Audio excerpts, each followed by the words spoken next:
ಇನ್ನು Ebola virus ಕಾಂಗೋದಲ್ಲಿ ಅಟ್ಟಹಾಸ ಮೆರೀತಾ ಇದೆ. ಸೋಂಕಿನಿಂದ ಈವರೆಗೆ 42ಕ್ಕೂ ಹೆಚ್ಚು ಜನ ಮೃತಪಟ್ಟಿದ್ದಾರೆ.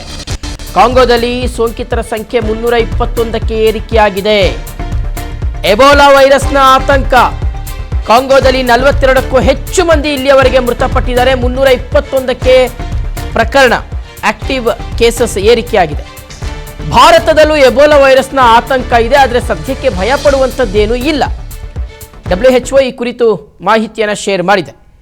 ನೋಡಿ, ಎಬೋಲಾ ವೈರಸ್ನ ಆತಂಕ ಆಫ್ರಿಕಾ ದೇಶಗಳಲ್ಲಿ ಈಗ ಹೆಚ್ಚಾಗಿ ಕಂಡು ಬರ್ತಾ ಇದೆ.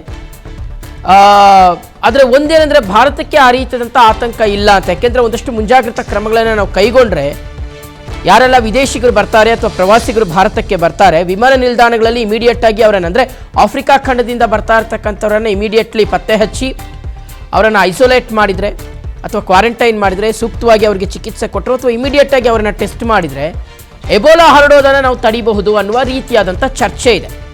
ಭಾರತದಲ್ಲಿ ಆ ರೀತಿಯಾದಂಥ ಆತಂಕ ಯಾವುದೂ ಇಲ್ಲ.